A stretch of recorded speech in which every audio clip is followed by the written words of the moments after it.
नमस्कार, news night में आप सभी का स्वागत है। मैं हूं निखिल सिंह और न्यूज नाइट में देश दुनिया की तमाम ताजा तरीन खबरें हम आपके साथ साझा करेंगे। आपको बताएंगे कि प्रधानमंत्री नरेंद्र मोदी ने बेंगलुरु में 22,800 करोड़ रुपए की मेट्रो परियोजनाओं का उद्घाटन और शिलान्यास किया है। क्या कुछ रहा है खास, इस बारे में हम आपको विस्तार से खबर दिखाएंगे। तो साथ ही साथ पीएम मोदी ने ऑपरेशन सिंदूर के लिए कहा है कि इससे पूरी दुनिया ने नए भारत के इस स्वरूप के दर्शन किए हैं। ऑपरेशन सिंदूर के बाद पहली बार बेंगलुरु पहुंचे थे प्रधानमंत्री मोदी और उन्होंने ऑपरेशन सिंदूर की सफलता उन्नत तकनीक और मेक इन इंडिया पहल की ताकत पर आधारित बताई। वहीं रक्षा मंत्री राजनाथ सिंह ने भी हुंकार भरी और कहा कि पहलगाम में आतंकियों ने निर्दोष नागरिकों को उनका धर्म पूछकर मारा था, लेकिन हमने उनके कर्म के आधार पर उनको सजा दी है। बिहार में एसआईआर पर जारी है सियासी घमासान, इस बारे में भी आपको विस्तार से जानकारी देंगे। तेजस्वी यादव ने डिप्टी सीएम पर 2 एपिक नंबर रखने का लगाया आरोप, तो विजय सिन्हा ने भी इस पर पलटवार किया है। कहा है कि युवराज का जंगल राज सभी को याद है और झूठे आरोप लगाना उनकी फितरत है। क्या कुछ है खास, हम आपको दिखाएंगे, लेकिन सबसे पहले न्यूज नाइट में बात हेडलाइंस की। प्रधानमंत्री नरेंद्र मोदी ने बेंगलुरु में 22,800 करोड़ रुपए की मेट्रो परियोजनाओं का किया उद्घाटन और शिलान्यास। 4 राज्यों के लिए 3 नई वंदे भारत ट्रेन्स को दिखाई हरी झंडी। बेंगलुरु को बताया नए भारत के उदय का प्रतीक।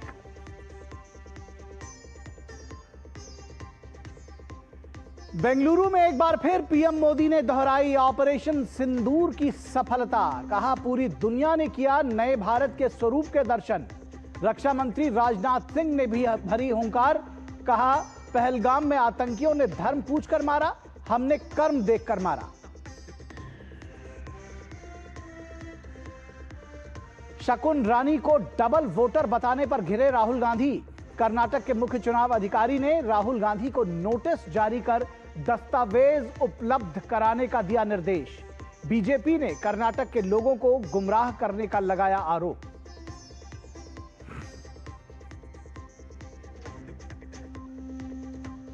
बिहार में एसआईआर पर जारी है सियासी घमासान। तेजस्वी यादव ने डिप्टी सीएम पर 2 एपिक नंबर का लगाया आरोप। विजय सिन्हा का पलटवार।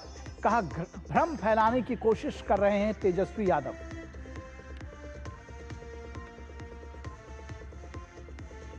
और उत्तराखंड के धराली में और हर्षिल में राहत और बचाव कार्य युद्ध स्तर पर जारी।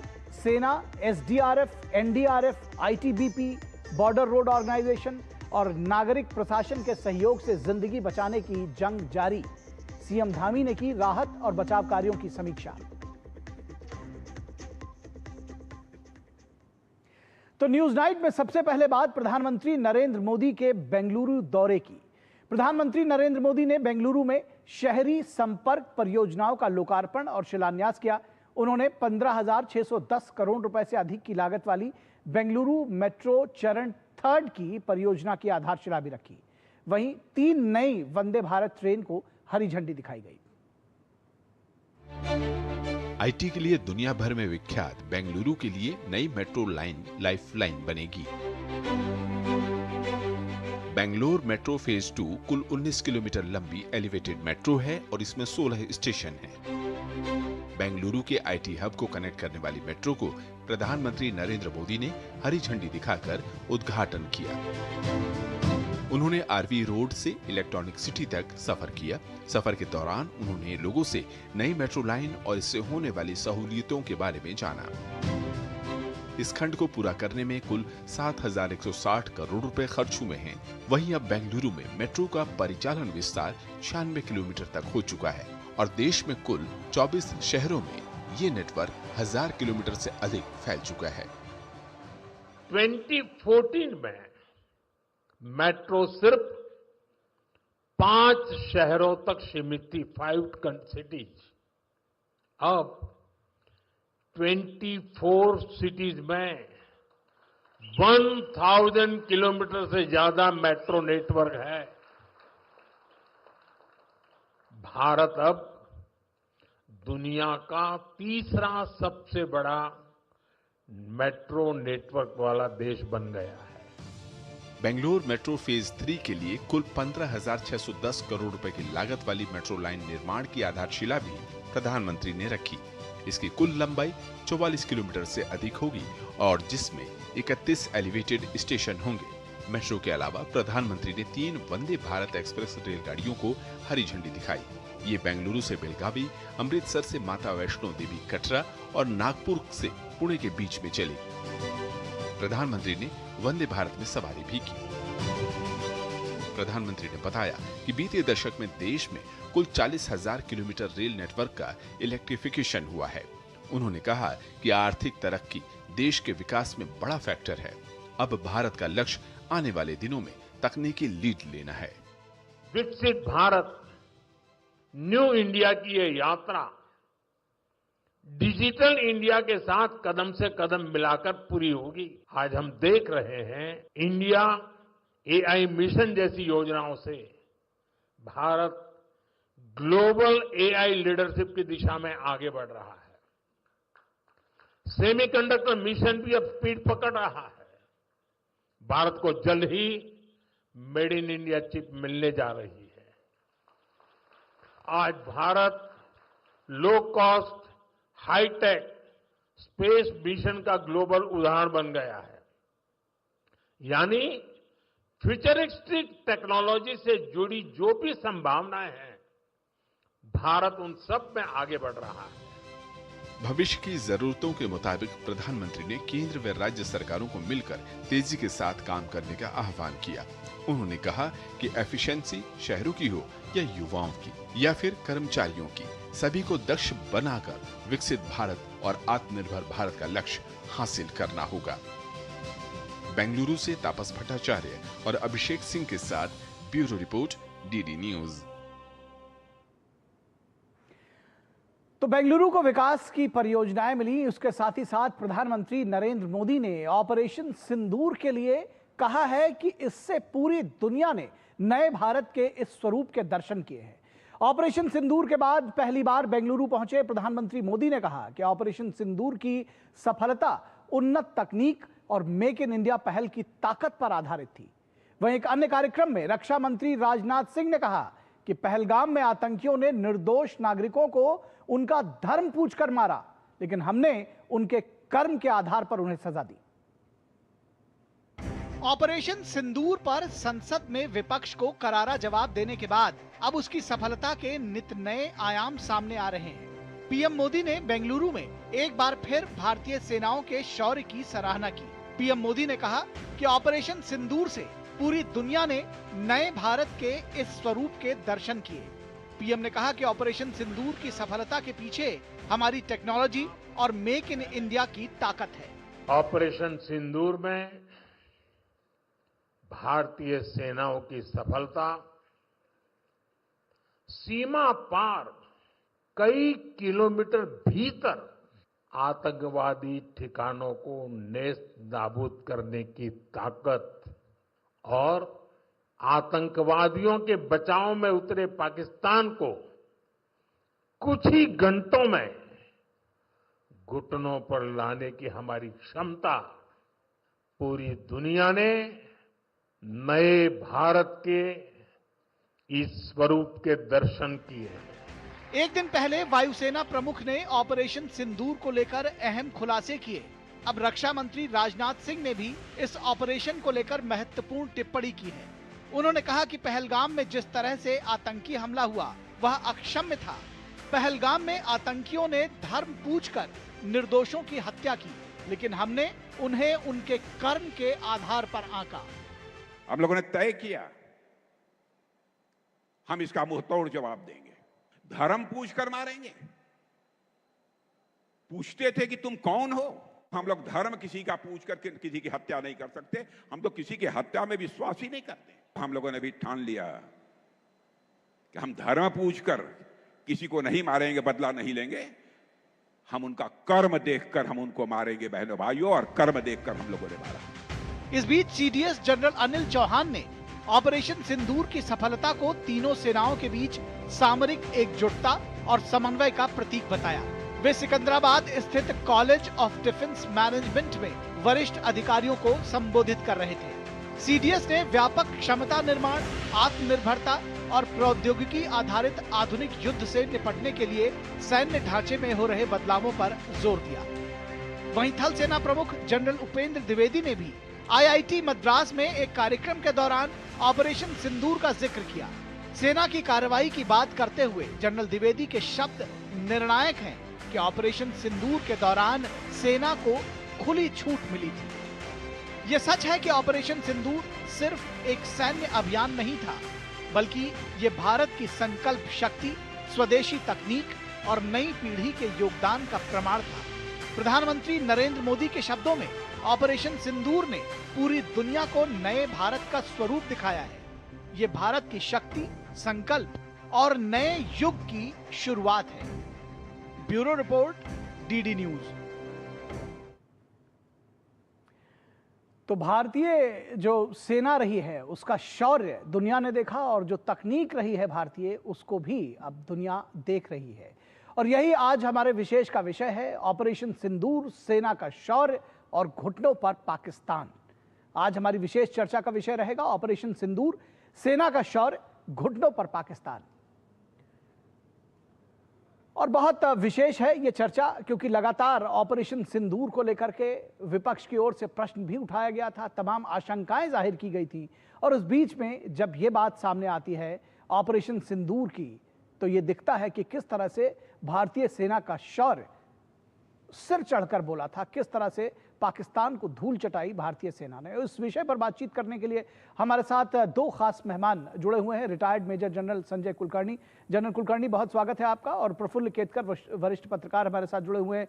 प्रफुल्ल जी, बहुत स्वागत है आपका। और retired major general Sanjay Kulkarni के साथ में शुरुआत करेंगे। जनरल कुलकर्णी, प्रधानमंत्री ने आज बेंगलुरु में कहा कि मेक इन इंडिया और तकनीक की जो ताकत थी वो भी दिखाई पड़ी ऑपरेशन सिंदूर में। हमारे जो भारतीय सेना का शौर्य था उससे तो हम परिचित हुए ही, लेकिन साथ ही साथ ये भी समझ में आया कि जो तकनीक थी उसका भी सामंजस्य, उसका भी प्रयोग जो था वो बहुत बेहतर तरीके से सेना ने किया। और ये भी हमारी एक ताकत है जो अब सामने आ रही है।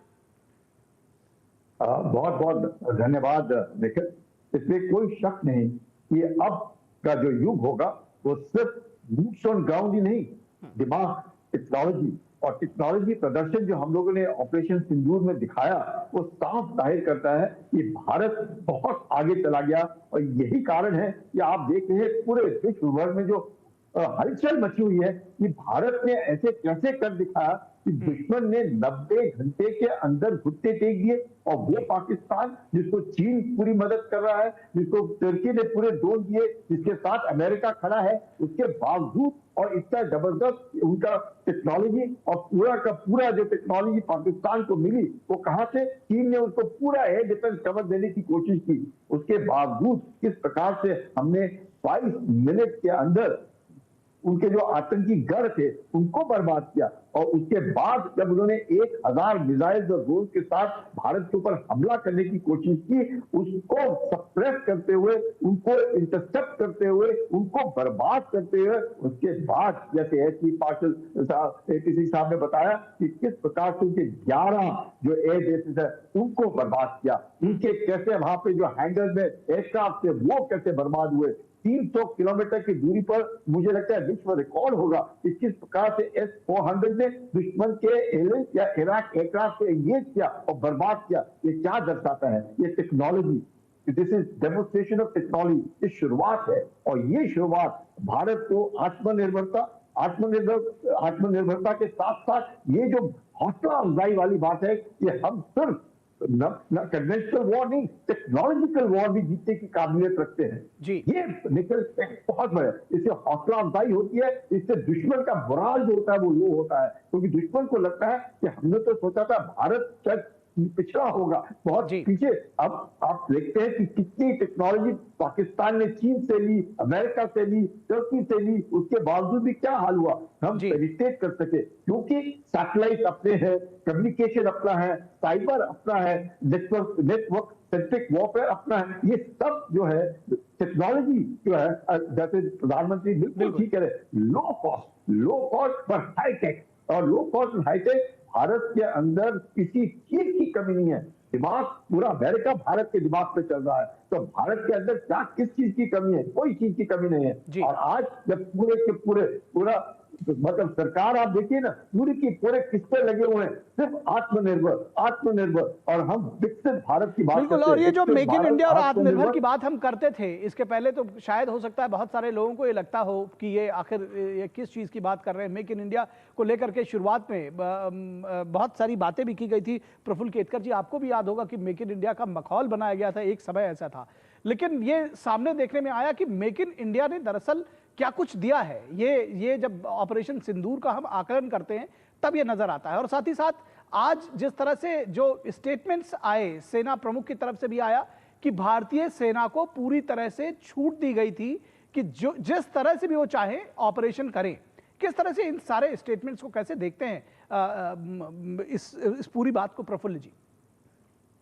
लेकिन जी ऐसा देखिए कि जब से ऑपरेशन सिंदूर हुआ, दो तरह के नैरेटिव, एक इंटरनेशनली नैरेटिव चला और एक भारत के अंदर भी इसके बारे में नैरेटिव बिल्ड करने का प्रयास हुआ। जी। कल एयर चीफ मार्शल का स्टेटमेंट आना, आज आर्मी चीफ का स्टेटमेंट आना और प्रधानमंत्री का स्टेटमेंट आना, फिर रक्षा मंत्री का स्टेटमेंट आना, जी। इसकी एक सूत्रता ये साफ दिखाती है कि पहली बात तो हमने प्रिसीजन स्ट्राइक अपने टर्म्स पर, अपने निशाने पर किया, इसके बारे में सब में एक सूत्रता दिखती है। दूसरा, एस्केलेशन लैडर जो है वो एस्केलेशन लैडर हमारे कंट्रोल में था। कितना इस वॉर को आगे बढ़ाना है और कहां रुकना है ये भी हमने तय किया।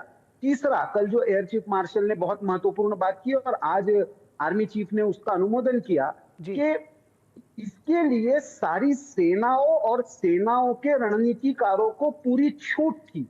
पॉलिटिकल विल इसके लिए महत्वपूर्ण था और पॉलिटिकल विल के आधार पर सेना के अधिकारियों ने तो हमने पिछले 3 स्ट्राइक्स में जो निखिल देखा कि हमने पहला सर्जिकल स्ट्राइक किया अक्रॉस एलओसी, फिर हमने जो है वो दूसरा स्ट्राइक किया, एयर स्ट्राइक किया और इंटरनेशनल बॉर्डर क्रॉस किया, और तीसरा अब हम पाकिस्तान के हार्ट में जाकर हमने प्रिसीजन स्ट्राइक किया। ये हमारी क्षमताओं को दिखाता है। और जनरल संजय कुलकर्णी ने जैसे कहा कि ये हमारी टेक्नोलॉजिकल प्रिसीजन को और टेक्नोलॉजिकल सेल्फ डिपेंडेंस को, आत्मनिर्भरता भी है और सटीकता भी है, इन दोनों का परिचायक ऑपरेशन सिंदूर हुआ है। और मुझे लगता है कि आर्म फोर्सेस ने अब इसके बारे में स्टेटमेंट देने के बाद ऑपरेशन सिंदूर पर कोई भी राजनैतिक बयानबाजी कम से कम ना हो। अदरवाइज ये होगा कि आप विदेशी किसी नेता या किसी समाचार पत्र पर तो विश्वास रखते हो और अपने आर्म फोर्सेस पर नहीं रखते हो। ये मुझे लगता है किसी भी देश के लिए अच्छा नहीं है। इसके आगे ऑपरेशन सिंदूर के सक्सेस के आधार पर कोई भी राजनीतिक बयानबाजी कम से कम नहीं होगी। जी प्रफुल्ल जी, आपको याद होगा कि संसद में रक्षा मंत्री ने भी कहा था कि यह बड़ी अचरज की बात है कि यह नहीं पूछा जा रहा है कि पाकिस्तान के कितने विमान गिराए, हिंदुस्तान के विमान गिरा या नहीं गिरा, इसका डिटेल दीजिए। और अब यह डिटेल आ गई है कि पाकिस्तान के कितने विमान गिराए, कल जिस तरह से आपने जिक्र किया। और उसके बाद आज राजनाथ सिंह ने भी, रक्षा मंत्री ने भी ये बार बार कहा कि उन्होंने धर्म पूछकर मारा तो हमने उनका कर्म देखकर मारा। देखिए निखिल, ऐसा है कि ये जिस दिन पहलगाम की घटना हुई उस दिन से पहली बात तो ये हुआ कि नहीं, धर्म पूछकर नहीं मारा, इसको लेकर एक नैरेटिव बिल्ड हुआ। फिर जब घटना हो गई तो कुछ क्यों नहीं रिस्पॉन्ड कर रहे, इसको लेकर हुआ। जब प्रिसीजन स्ट्राइक कर दिया 6 मई की रात को तो ये पूछा गया कि नहीं, वॉर क्यों बढ़ा रहे हैं, पाकिस्तान वाले सारे सर्वसामान्य नागरिक थोड़ी इसमें, हमने तो नागरिकों पर हमला नहीं किया था, हमने तो टेरर कैंप्स पर स्ट्राइक किया था। जो मदरसा थे वो भी टेररिज्म के केंद्र थे, इसलिए उन पर स्ट्राइक किया था। फिर जब ये बढ़ गया और हमने सारे स्ट्राइक ये करके जब लास्ट ब्लो जब 11 एयर बेसिस पर दिया और उसके बाद जब पाकिस्तान के डीजीएमओ से कॉल आने के बाद हमने इस ऑपरेशन को तात्कालिक रूप से स्थगित करने का निर्णय लिया, तो अभी छोड़ क्यों दिया, इसको लेकर नैरेटिव चला। तो इस वजह से प्रश्न पूछने वाले की नीयत पर, इसलिए मैंने जो आपने पहला सवाल किया था उसके उत्तर में मैंने जो कहा कि जब सेनाओं से स्टेटमेंट आ जाता है तो पॉलिटिशियंस को उसके कॉन्ट्रेडिक्टरी अभी स्टेटमेंट बिल्कुल देने की आवश्यकता नहीं है। जनरल संजय कुलकर्णी बताएंगे कि इस पे सेना के मॉरल का बहुत इंपैक्ट होता है जो आप राजनीतिक बयानबाजी करते हो। और जब सेना के 2 सर्वोच्च अधिकारियों ने बता दिया कि एक तरफ पॉलिटिकल विल था और दूसरी तरफ सेनाओं को इस ऑपरेशन को जमीन पर लागू करने की पूरी स्वाधीनता थी, पूरी स्वतंत्रता थी। ये ऑपरेशन उनका प्लान था, पॉलिटिकली उसको अनुमोदन था। तो मुझे लगता है इसके बाद इस पर कोई भी राजनीतिक बयानबाजी नहीं होनी चाहिए। जी जनरल कुलकर्णी, दो बातें एक तो दिमाग में आती है। एक तो पहली बात तो यही आती है कि जब सेनाओं को खुली छूट दी जाती है, क्या कुछ अंतर रहता है, किस तरह से ऑपरेशन डील किए जाते हैं? और इस ऑपरेशन में विशेष तौर पर जब ये कहा जा रहा है कि सेनाओं को पूरी खुली छूट थी, तो क्या कुछ फर्क पड़ता है ऑपरेशन पर? और दूसरी बात ये भी हम समझना चाहेंगे कि जब हम इस पूरे ऑपरेशन की बात करते हैं तो ये भी सामने में आया, देखने में मिला कि किस तरह से प्रिसिशन स्ट्राइक्स की गई और किस तरह से जो भारत की सेनाएं हैं उसका एक्सपोजर कम से कम पूरी दुनिया ने देखा। इसका फर्क कितना है? निखिल जी, मैं केसर साहब से बिल्कुल सहमत हूँ। इसका कोई राजनीतिकरण नहीं होना चाहिए। हम लोग ए पॉलिटिकल हैं, बहुत प्रोफेशनल आर्मी है, नंबर 1। नंबर 2, जब कोई भी होता है, किसी भी ऑपरेशन का टर्म्स ऑफ रेफरेंस होता है। ऑपरेशन सिंदूर का टर्म्स ऑफ रेफरेंस क्या था? कि आतंकी गढ़ों को बर्बाद करना। ये साफ था। चीफ ने क्या बोला? ये हमें रक्षा मंत्री ने बोला भाई कुछ तो करना है, और कैसे करना है? आप लोगों को पूरी छूट दी जाती है। उस छूट में अब क्या कहा होगा उन्होंने? मुझे ऐसा लगता है उन्होंने कहा होगा भाई कोलैटरल डैमेज मत करना, यानी कि आप सिर्फ आतंकी गढ़ जो है उनको बर्बाद करने हैं। अब आतंकी गढ़ बर्बाद करने के लिए हमारे पास टेक्नोलॉजी थी, हमारे पास प्रिसिशन एमुनिशन था, हमारे पास लॉइटरिंग एमुनिशन था। उसके कारण हमारे पास पूरे उनके ग्रिड रेफरेंसेस थे, हमें मालूम था हमने कैसे मारना है, किस हमारे पास कौन सा हथियार है, किसे क्या करना है। ये सब होने के बाद जब सब हुआ, तब सीडीएस क्या कह रहे हैं? पूरा सिनर्जी, सिंक्रोनाइजेशन जो था, पूरा का पूरा जॉइनेस सबने दर्शाया। और उसके बाद हमने उनके आतंकी गढ़ जब बर्बाद किए, क्या किसी पाकिस्तानी ने कहा क्या हमारे घर बर्बाद हुए? क्या उसके बगल में उन्हीं के आर्मी के हेडक्वार्टर से क्या उन्होंने कहा हमने उनको बर्बाद किया उस वक्त? बिल्कुल भी नहीं। सिर्फ आतंकी गढ़, और वो भी 9 आतंकी गढ़ जो लश्कर तायबा जैसे मोहम्मद, हिजबुल मुजाहिदीन, उन्हीं को मारा। और उन्हें भी मालूम था, और मारा ही नहीं, मारने के बाद उन्हें बताया भी कि हमने सिर्फ आपके आतंकी गढ़ों को ही मारा है। उसके बाद पाकिस्तान ने जो किया, हमारे जो वार किए इसके ऊपर, सिविल पॉपुलेशन के ऊपर, हमारे एयर बेसिस के, उसके रिटेलिएशन में जो हमने उनको बर्बाद किए 11 एयर बेसिस, जिसमें एयर चीफ ने कहा कि उनके 5 हवाई जहाज हांजल में बर्बाद हो गए। उनका 300 किलोमीटर के ऊपर उनका जो इलाका है वो हिट हुआ, जो विश्व का रिकॉर्ड होगा इतनी दूरी से। S-400 जो था वो गेम चेंजर था। ये सब क्या दर्शाता है? टेक्नोलॉजी प्लस अपने, जैसे बिल्कुल केसर साहब ने कहा, एस्केलेशन लैवल के ऊपर हमारी पूरा कंट्रोल, हमें मालूम था। और वो सब इसलिए हो सका क्योंकि पूरा का पूरा एक तो कोऑर्डिनेशन नंबर 1 पूरा। जनरल कुलकर्णी, जो बात आपने अभी कही कि जो कोऑर्डिनेशन, दरअसल आज एक और स्टेटमेंट आया सीडीएस का। उन्होंने कहा कि तीनों सेनाओं का जो समन्वय था वो इस जीत का एक बड़ा कारक था। इसका आकलन कैसे करेंगे आप? बिल्कुल, सीडीएस की नियुक्ति किसके लिए हुई थी? सीडीएस की नियुक्ति ही इसके लिए हुई थी कि तीनों जो अंग है सब मिलकर के एक कोऑर्डिनेटर हो, और वो कोऑर्डिनेटर बताए, जिसको जॉइंट टेस्ट बोलते हैं, सिनर्जी बोलते हैं, तीनों का सब समझना, और फिर सरकार को अपनी रिकमेंडेशन देना कि हम ये कर सकते हैं, ऐसे कर सकते हैं, हमारी ये काबिलियत है। और फिर उसका उन्होंने क्या कहा? Full operational freedom plus political will. तो ये दोनों चीजें होने के नाते बिल्कुल एक्सिक्यूट, कोई रिस्ट्रिक्शन नहीं है, कोई हाथ नहीं बांध दे किसी के कहीं पर, बल्कि पूरी छूट दी, जो आपको करना है आप करो। एक ही चीज एक हो सकता है, उन्होंने कहा होगा कोलैटरल डैमेज मत करना, जब हो सके आतंकी गढ़ों पर मारना, बाकी मत करना। वो किया उन्होंने, और उसके बाद पाकिस्तान ने जब हमारे ऊपर वार किया, उसके रिटेलिएशन में पाकिस्तान बर्बाद हो गया, और गुस्से टेक दिए, 90 घंटे के अंदर गुस्से टेक दिए, और अमेरिका के पास रोता भागा कि हमारे को बचाओ, हमारे को बचाओ, हम तो गए खत्म हो गए। तो ये क्या दर्शाता है? ये दर्शाता है पॉलिटिकल विल, उसके साथ full operational control, professional arm forces, total synchronisation, total synergy, total jointness. और उसका हमने रिजल्ट देखा, विद इन 90 आवर्स पाकिस्तान ने अपने घुटने टेक दिए। ये यही एक है, ये विकसित भारत या आत्मनिर्भर रातों रात नहीं होते, ये टेक्नोलॉजी रातों रात नहीं आती, इस टेक्नोलॉजी को काबू रातों रात नहीं होता। 9-10 साल 12 साल लगते हैं इसके पीछे लग के समझने में और उसके बाद उसको एग्जीक्यूट करने में। इससे आज अपने चीफ ने कहा कि यहाँ शुरुआत अब हम हो रही है,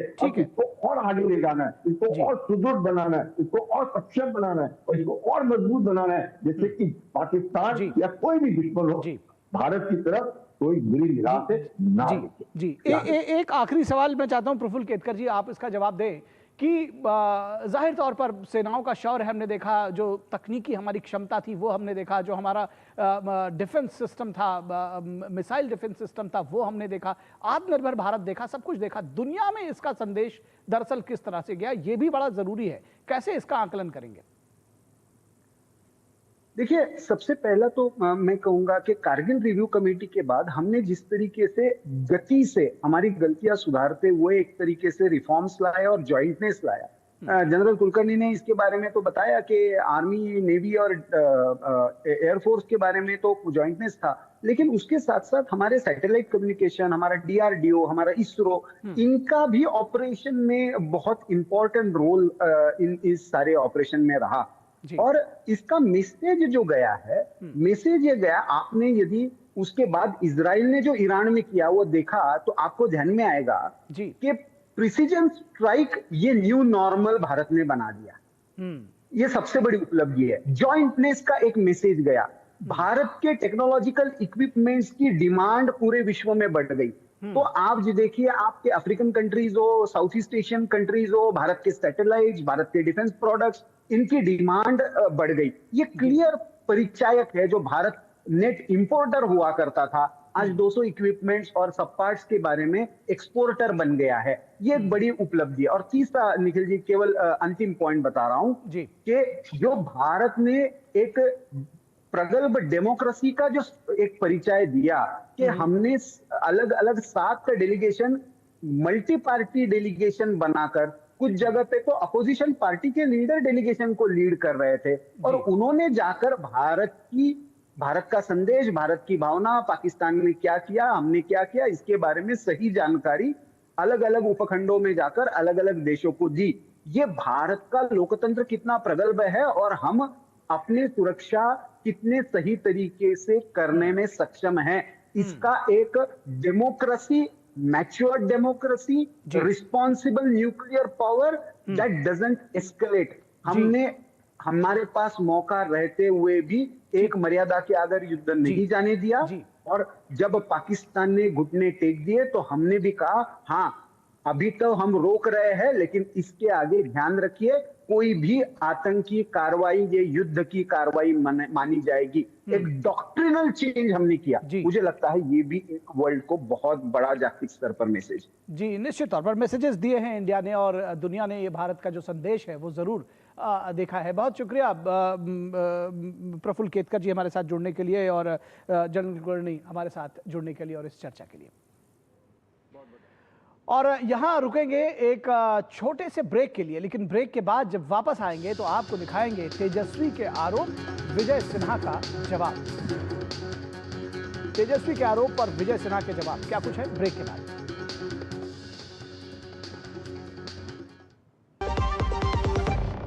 जब भूख सताए MDH याद आए, सेहत और न्यूट्रिशन मिले, बॉडी क्या स्ट्रॉन्ग बने, थोड़ा खा के पेट भरे, डाइजेशन को ना दे धोखा, MDH सोयाबीन का चौका। MDH सोयाबीन बढ़िया नगेट्स, सोया चूरा और सोया चाप। MDH soybean protein. MDH। Do you feel conscious while smiling? Say goodbye to your worries because an orthodontist can help you feel confident. Be it a child, a teenager, or even a working professional, braces and aligners can help you get that stunning smile. Consult your nearest orthodontist. To learn more, visit the Indian Orthodontic Society's website, bracesspecialists.com. Yes? तो तुम हो अंजलि कुमार, मैं senior officer Ranjan. शुरू करो इसका interrogation. और interrogation के दौरान कैमरा बंद मत करना। तुम्हारा अरेस्ट वारंट, तो कौन से टेररिस्ट ग्रुप से हो? Terrorist group? तुम्हारे पार्सल में जो ड्रग्स, फेक पासपोर्ट वो कहाँ भेजे जा रहे थे? ये सब मेरा नहीं है सर। तुम्हारा आधार 4342 से एंड होता है। हाँ। इससे कई बैंक अकाउंट्स लिंक्ड हैं। मनी लॉन्ड्रिंग का भी केस है तुम पे। कोर्ट प्रोसेस के लिए बैंक अकाउंट लॉगिन करो और स्क्रीन शेयर करो। अब एफडी तोड़ो और सारा अमाउंट कोर्ट के अकाउंट में ट्रांसफर करो। पैसे आ गए। अब बस थोड़ी देर में केस का स्टेटस समझ आ जाएगा। याद रखें, असली पुलिस ऑफिसर्स कभी वीडियो कॉन्फ्रेंसिंग एप्स द्वारा इंटरोगेशन नहीं करते हैं, ना ही आपके फाइनेंशियल डिटेल्स मांगते हैं। ऐसे कोई भी कॉल्स आए तो तुरंत डिस्कनेक्ट करें और नेशनल साइबर क्राइम हेल्पलाइन 1930 पे रिपोर्ट करें।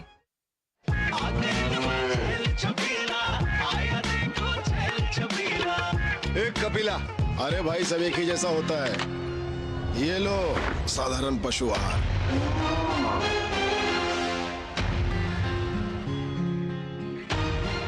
इस देश की हर माँ, बच्चे, बूढ़े, जवान, खिलाड़ी, डॉक्टर, इंजीनियर, सबको गाय भैंस की दूध की शक्ति पर भरोसा है। पर जब इन पशुओं को कपिला पशु आहार मिलेगा, तभी तो दूध सिर्फ ज्यादा ही नहीं, शक्ति से भरपूर भी होगा। और ये सच जानते हुए चंद पैसों के लिए तुम देश का भरोसा तोड़ दो। माफ कीजिए। कपिला पशु आहार, देश का नंबर 1 पशु आहार। जब धरती चीर कर निकलता है लोहे का पत्थर और मिलता है मोंगिया के जोश से, फिर तपता है, पिघलता है और बनता है फौलाद। अब होता है सरिया सारी खूबियों के साथ। मोंगिया स्टील, मजबूत देश का मजबूत सरिया। Do you feel conscious while smiling? Say goodbye to your worries because an orthodontist can help you feel confident. Be it a child, a teenager, or even a working professional, braces and aligners can help you get that stunning smile. Consult your nearest orthodontist. To learn more, visit the Indian Orthodontic Society's website, bracesspecialists.com. और अब बात बिहार के special intensive revision यानी SIR पर मचे सियासी बवाल की। बिहार में विशेष गहन पुनरीक्षण यानी एसआईआर के बाद ड्राफ्ट मतदाता सूची विवाद ने एक नया मोड़ ले लिया है। राष्ट्रीय जनता दल के नेता तेजस्वी यादव ने दावा किया है कि उप मुख्यमंत्री और बीजेपी के नेता विजय कुमार सिन्हा के पास 2 मतदाता पहचान पत्र हैं। विजय सिन्हा ने तेजस्वी के आरोप पर पलटवार किया और अपना जवाब सामने रखा। वहीं इस पूरे मामले पर बिहार के उप मुख्यमंत्री विजय सिन्हा को चुनाव आयोग ने नोटिस जारी किया है और 14 अगस्त तक अपना जवाब दाखिल करने को कहा है। 2 वोटर कार्ड पर जमकर सियासी तकरार, तेजस्वी के आरोप, विजय सिन्हा का जवाब। अब ये जंगल राज के युवराज तेजस्वी यादव जी जिस तरह से फ्रॉडिज्म की राजनीति आप करके लोगों को बरगलाते हैं, दुखद है। बिहार के उप मुख्यमंत्री का यह बयान राजद नेता तेजस्वी यादव के उस दावे के बाद आया है जिसमें उन्होंने कहा कि विजय कुमार सिन्हा के पास 2 मतदाता पहचान पत्र हैं। बिहार विधानसभा में नेता प्रतिपक्ष तेजस्वी यादव ने विशेष गहन पुनरीक्षण के बाद ड्राफ्ट मतदाता सूची को लेकर गंभीर आरोप लगाए हैं। तेजस्वी ने दावा किया कि बिहार के डिप्टी सीएम विजय कुमार सिन्हा का नाम 2 अलग अलग जगहों पर ड्राफ्ट मतदाता सूची में दर्ज है। इस पर विजय सिन्हा ने मतदाता सूची से नाम हटाने के आवेदन से जुड़े दस्तावेज दिखाए। उन्होंने मतदाता सूची की विशेष गहन पुनरीक्षण प्रक्रिया के बारे में तेजस्वी यादव की जानकारी के अभाव पर भी सवाल उठाया। ये विलोपित का उस समय भी हमने फॉर्म भरा था, ये रिजेक्ट हुआ और जब ये नाम प्रारूप में आया तो फिर हमने ये बीएलओ को स्वयं भर के दिया। और मैं बता दूं कि मैं एक ही जगह से वोटिंग करता हूं। पिछले बार भी मैंने सिर्फ लखीसराय में किया है और लखीसराय में ही इस बार हमने प्रारूप भी भरा है। बिहार के उप मुख्यमंत्री हैं विजय कुमार सिन्हा। इनका 2 ईपीआईसी नंबर है, वो भी 2 अलग अलग विधानसभा क्षेत्रों में और उम्र भी अलग अलग है। ये बुत से जिन निकालने वाले जंगल राज के लोगों का संस्कार है। भारतीय जनता पार्टी ये खेल नहीं खेलता है, वह लोकतंत्र का प्रहरी है और लोकतंत्र के हित में काम करता है। वहीं तेजस्वी यादव ने 2 एपिक कार्ड रखने के मामले में चुनाव आयोग की ओर से भेजे गए नोटिस पर अपना जवाब भेज दिया है। बिहार में एसआईआर पर सियासत गरमाई हुई है।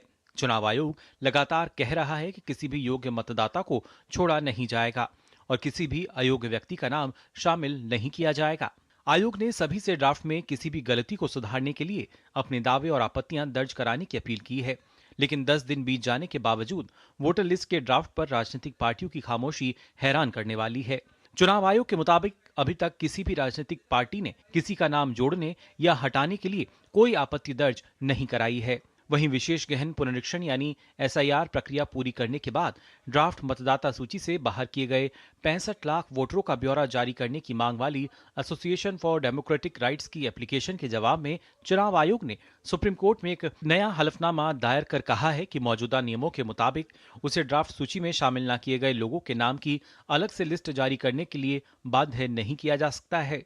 साथ ही चुनाव आयोग ने कहा कि नियमों के मुताबिक यह इलेक्शन कमीशन की जिम्मेदारी नहीं बनती कि वो ड्राफ्ट लिस्ट में किसी भी व्यक्ति विशेष नाम को ना शामिल करने के पीछे का कारण बताए। विकास सारथी के साथ ब्यूरो रिपोर्ट, DD न्यूज। तो ये थी बात बिहार की सियासत की और यहां रुकेंगे एक छोटे से ब्रेक के लिए, लेकिन ब्रेक के बाद जब वापस लौटेंगे तो बात करेंगे चुनाव आयोग ने राहुल से मांगे दस्तावेज।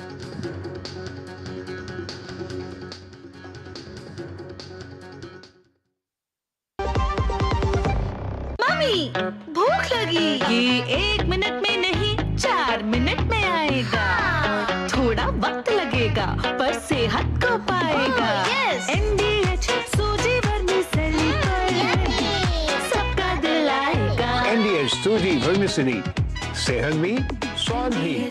Do you feel conscious while smiling? Say goodbye to your worries because an orthodontist can help you feel confident. Be it a child, a teenager, or even a working professional, braces and aligners can help you get that stunning smile. Consult your nearest orthodontist. To learn more, visit the Indian Orthodontic Society's website, bracesspecialists.com. वाह यार, क्या सही हुआ। मेरा भी मन करता है कुछ करने का। मन करता है तो करो, घर की चीजों से टाइम ही नहीं मिलता और हूँ सिर्फ 10वीं पास। आप LIC की बीमा सखी योजना के साथ जुड़ सकती हो। मैं LIC एजेंट बन सकती हूँ? पूरी ट्रेनिंग भी मिलेगी, मंथली स्टाइपेंड भी मिलेगा। स्टाइपेंड भी?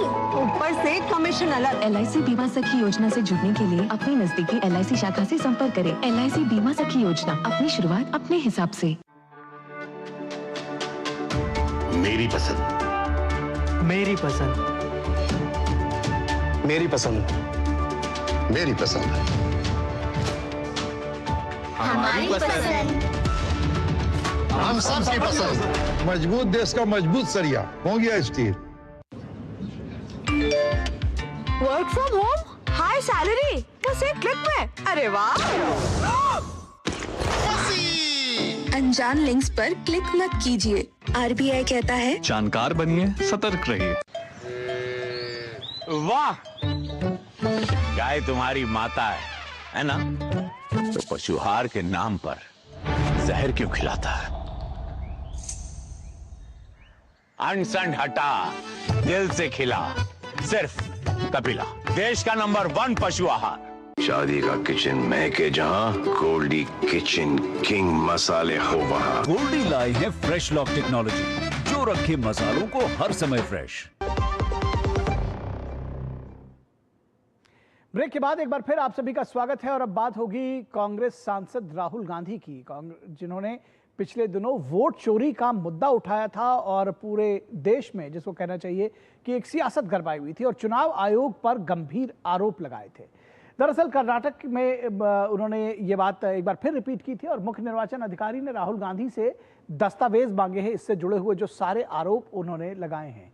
एक मतदाता के 2 बार वोट डालने के मांगे हैं दस्तावेज की, एक मतदाता ने 2 बार वोट डाले हैं, इसका सबूत कहाँ है आपके पास? शकुनी रानी के 2 बार वोटिंग करने के आधार गलत है। चुनाव आयोग ये कह रहा है कि 2 बार वोटिंग शकुनी रानी ने नहीं की है, यह आरोप गलत है और इसके आधार, इसका प्रूफ भी लेकर आए। कर्नाटक के मुख्य निर्वाचन अधिकारी ने राहुल गांधी को नोटिस भेजा है और कहा है कि आप इसका जवाब दीजिए कि शकुनी रानी ने 2 बार आखिर वोट कब डाला।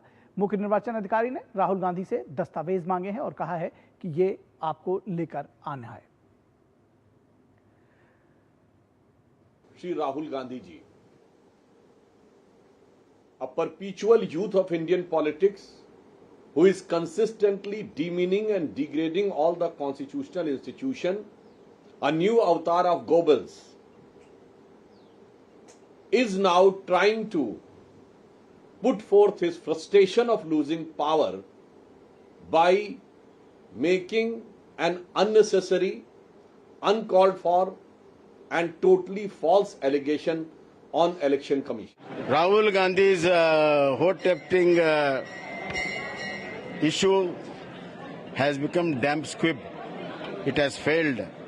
Madhepura people have given a befitting reply to the falsehood claim of Rahul Gandhi. I think Rahul Gandhi should apologize to the Madhepura people as well as to the nation to misguiding the people of Karnataka as well as misguiding the people of India and bringing discredit to the constitutional bodies like Election Commission. और इसके बाद रुकेंगे एक छोटे से break के लिए, लेकिन ब्रेक के बाद जब वापस लौटेंगे तो आपको दिखाएंगे ऑपरेशन जिंदगी की जंग जारी।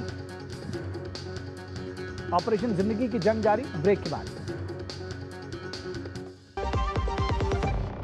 जब जब भूख सताए एमडीए ज्यादा है, सेहत और न्यूट्रिशन मिले बॉडी क्या स्ट्रॉन्ग बने, थोड़ा खा के पेट भरे डाइजेशन को ना दे धोखा, एमडीए सोया टीन का चौका, सोया टीन बढ़िया नगेट्स, सोया चूरा और सोया चाप। एमडीए सोया टीन असली प्रोटीन। एमडीए श्रावण भादो मास में निकलने वाली श्री महाकालेश्वर की सवारी में इस वर्ष हैं अनेक रंग।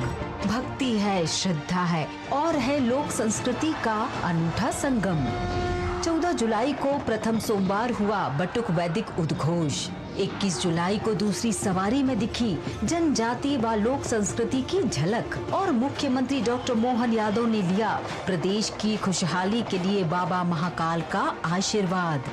तीसरे सोमवार 28 जुलाई को प्रमुख बैंडों ने अपनी खास प्रस्तुति से सभी भक्तों का मोह लिया मन। इसी प्रकार 4 अगस्त को चौथी सवारी में प्रदेश के ऐतिहासिक स्थलों की झांकी निकाली जाएगी। 11 अगस्त को 5वीं सवारी में प्रदेश के धार्मिक पर्यटन स्थलों व मंदिरों की भव्यता दिखाई देगी। 18 अगस्त को राजसी सवारी में अवंतिका नाथ का यशोगान होगा। आइए इस आध्यात्मिक अद्भुत अलौकिक यात्रा के साक्षी बने। इस देश की हर माँ, बच्चे, बूढ़े, जवान, खिलाड़ी, डॉक्टर, इंजीनियर, सबको गाय भैंस की दूध की शक्ति पर भरोसा है। पर जब इन पशुओं को कपिला पशु आहार मिलेगा, तभी तो दूध सिर्फ ज्यादा ही नहीं, शक्ति से भरपूर भी होगा। कपिला पशु आहार, देश का नंबर 1 पशु आहार। QR कोड स्कैन करो, 5000 का कैशबैक पाओ। वाह, दिल बन गया। UPI पिन एंटरिंग सिर्फ पैसे भेजने के लिए है। RBI कहता है जानकार बनिए, सतर्क रहिए। शादी का किचन महके जहाँ, गोल्डी किचन किंग मसाले हो वहाँ। गोल्डी लाई है फ्रेश लॉक टेक्नोलॉजी, जो रखे मसालों को हर समय फ्रेश। ब्रेक के बाद एक बार फिर आप सभी का स्वागत है और खबरों पर आगे बढ़ने से पहले आपको एक ब्रेकिंग न्यूज से रूबरू करा दें। एक अभी खबर आई है कि मनी लॉन्ड्रिंग केस में रॉबर्ट वाड्रा पर ईडी ने अपना शिकंजा कस लिया है। मनी लॉन्ड्रिंग केस में रॉबर्ट वाड्रा पर ईडी का शिकंजा। PMLA के तहत रॉबर्ट वाड्रा के खिलाफ ईडी की चार्जशीट। PMLA में रॉबर्ट वाड्रा के खिलाफ ईडी ने चार्जशीट फाइल की है। 2 कंपनियों से 58 करोड़ रुपए की अवैध कमाई का आरोप है। ईडी का कहना है कि रॉबर्ट वाड्रा ने 2 कंपनियों से कमाई है। ये रकम 58 करोड़ रुपए की रकम बताई है अपनी चार्जशीट में। मनी लॉन्ड्रिंग केस में रॉबर्ट वाड्रा पर ईडी का शिकंजा कसा है। तो PMLA के तहत रॉबर्ट वाड्रा के खिलाफ ईडी की चार्जशीट है और इस चार्जशीट में भूपिंदर सिंह हुड्डा और DLF का नाम भी शामिल है। और दोनों कंपनियों से रॉबर्ट वाड्रा, कहा जा रहा है कि उन्होंने अवैध कमाई की है। 58 करोड़ रुपए की अवैध कमाई की है। ईडी ने अपनी चार्जशीट में ये आरोप लगाया है।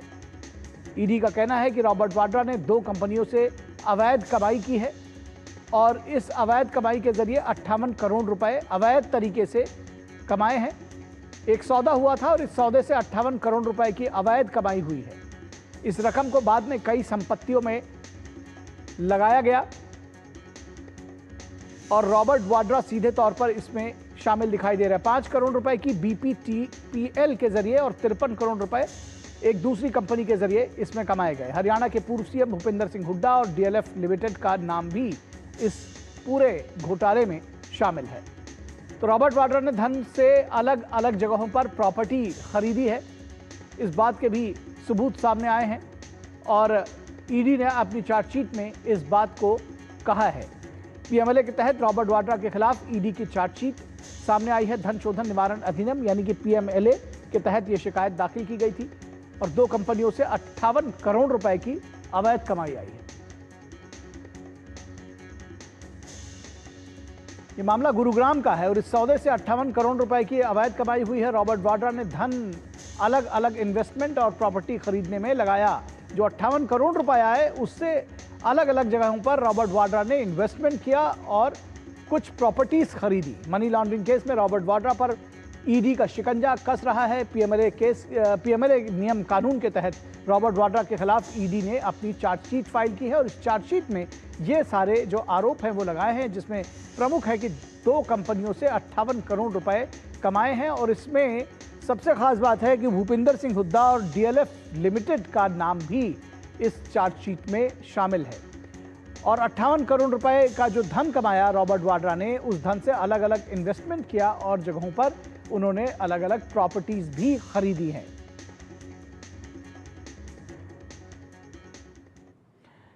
तो ये थी अभी ब्रेकिंग न्यूज, जिसमें आपने देखा कि ईडी ने एक तरह से कहा जाए तो शिकंजा कस दिया है, क्योंकि अपनी चार्जशीट फाइल की है पीएमएलए केस के तहत और उसमें ये आरोप लगाए हैं कि 58 करोड़ रुपए 2 कंपनियों से अवैध तरीके से रॉबर्ट वाड्रा ने कमाए हैं।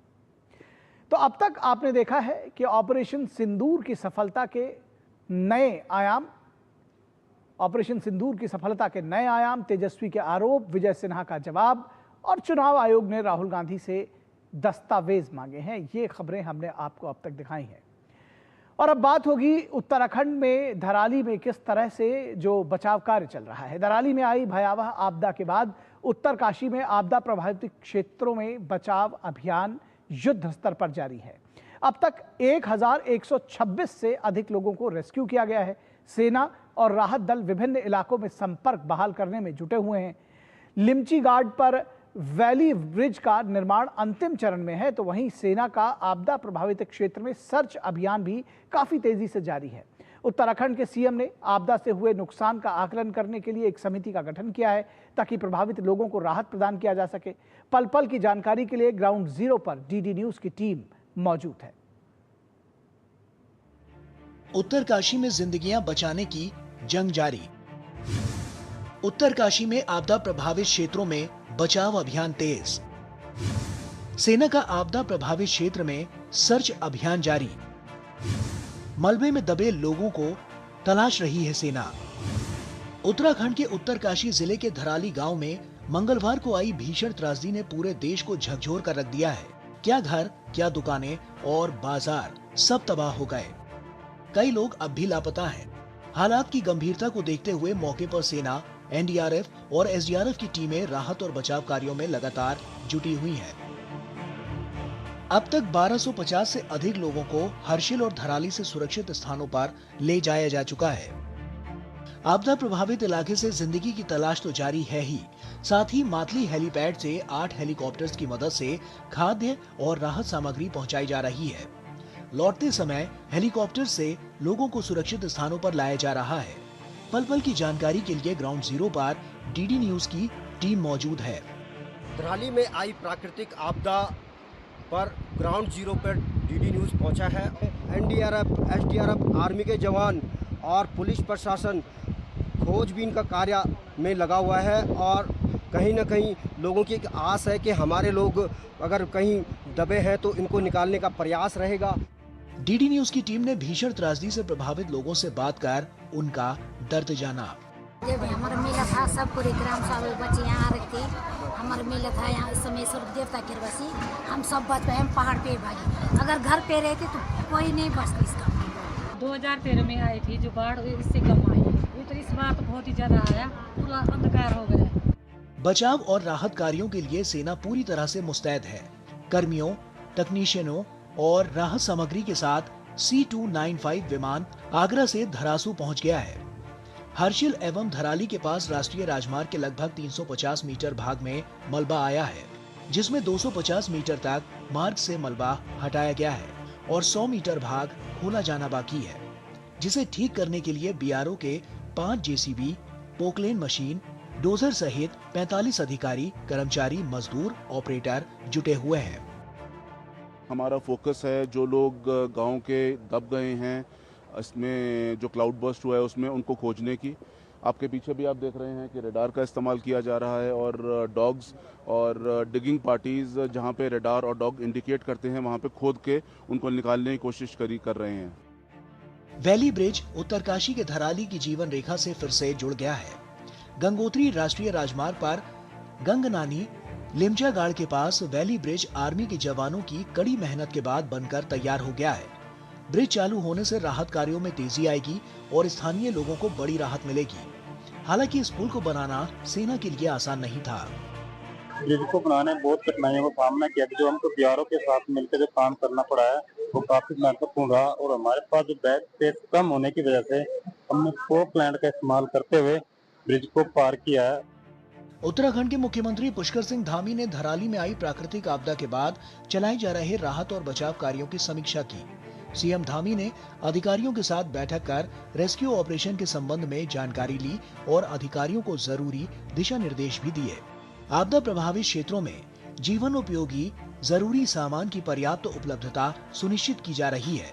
उत्तरकाशी के आपदा प्रभावित क्षेत्र धराली में पुलिस, सेना, फायर सर्विस और एसडीआरएफ, एनडीआरएफ पूरी शिद्दत के साथ ऑपरेशन जिंदगी में जुटी हुई है।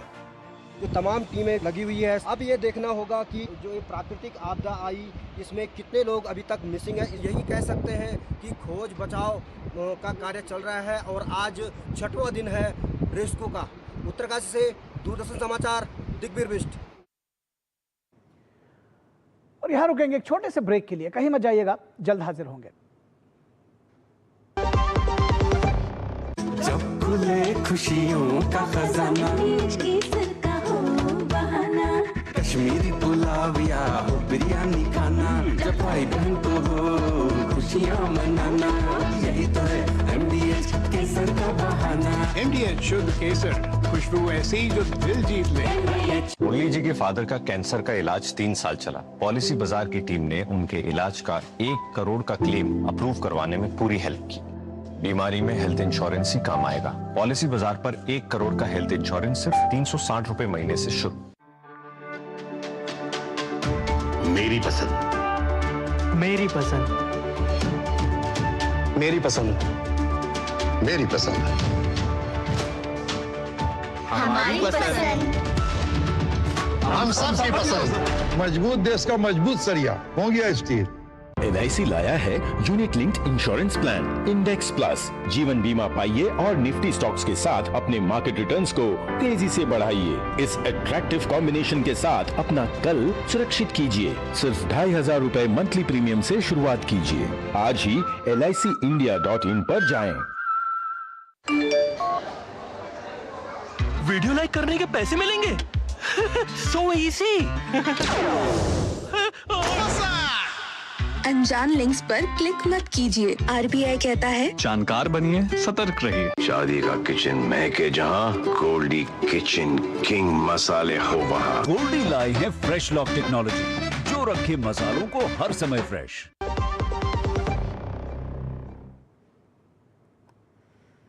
ब्रेक के बाद एक बार फिर आप सभी का स्वागत है और अब बात करेंगे मौसम की। देश के कई हिस्सों में भारी बारिश से हाल बेहाल है।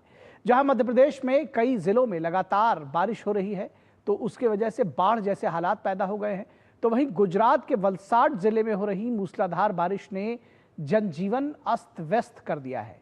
लगातार बारिश के चलते उत्तर प्रदेश और बिहार के कई जिले बाढ़ की चपेट में आ गए हैं। बाढ़ प्रभावित लाखों लोगों को सुरक्षित स्थानों पर पहुंचाया गया है और इस बार के मानसून ने कई सालों का रिकॉर्ड तोड़ दिया है। पूरे उत्तर भारत में लगातार बारिश जारी है, जिसके चलते उत्तर प्रदेश, बिहार के तमाम जिले बाढ़ की चपेट में हैं। बाढ़ प्रभावित लाखों लोगों को सुरक्षित स्थानों पर पहुंचाया गया है। प्रयागराज, वाराणसी, अयोध्या और मथुरा जैसे बड़े जिलों के अलावा कई जिलों में हजारों गांव बाढ़ की चपेट में हैं। इस बार के मानसून के कई सालों का रिकॉर्ड टूटा है और इसकी वजह से तमाम जगहों पर बाढ़ की स्थिति देखी जा रही है। पहाड़ों पर हो रही बारिश और बिजनौर बैराज से लगातार छोड़े जा रहे पानी से गंगा का जलस्तर लगातार बढ़ रहा है। जल शक्ति मंत्री स्वतंत्र देव सिंह ने गोंडा के बाढ़ प्रभावित क्षेत्रों का हवाई सर्वेक्षण किया। उन्होंने 500 से अधिक बाढ़ पीड़ितों को राहत सामग्री वितरित की। बाढ़ पीड़ितों से मुलाकात कर उनका हालचाल जाना। तो जो राहत अभियान है वो भी लगातार चल रहा है इन जिलों में, चाहे उत्तर प्रदेश हो चाहे बिहार। तो न्यूज़ नाइट के अंत में हम पहुंच गए हैं और अब आपसे विदा लेने की घड़ी आ गई है, लेकिन आपको हम छोड़े जाएंगे कुछ और महत्वपूर्ण खबरों के साथ, जिनको आप देखिए फटाफट अंदाज में। और हमें दीजिए इजाजत। नमस्कार।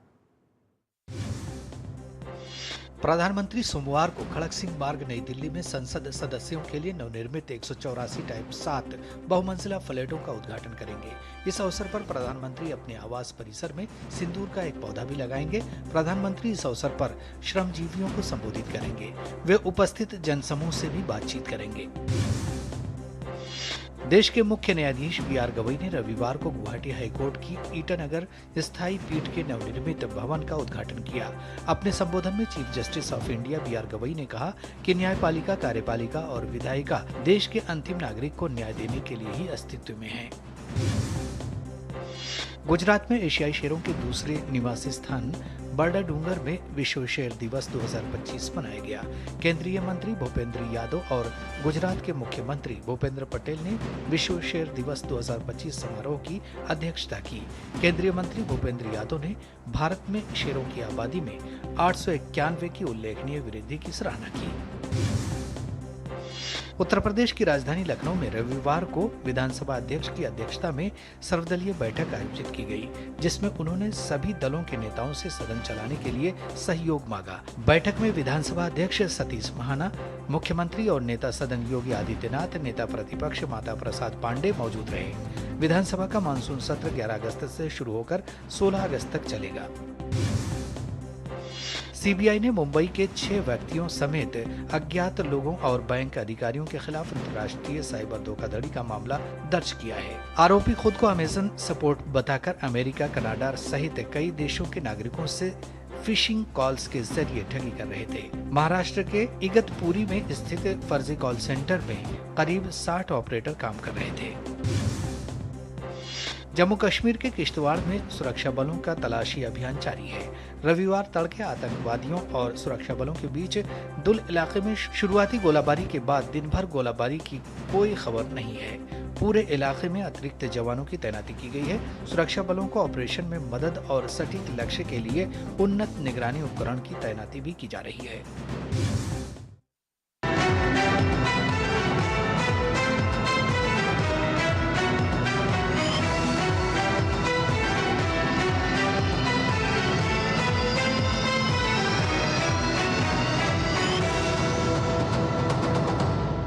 न्यूज़ नाइट के प्रायोजक थे LIC, हर पल आपके साथ।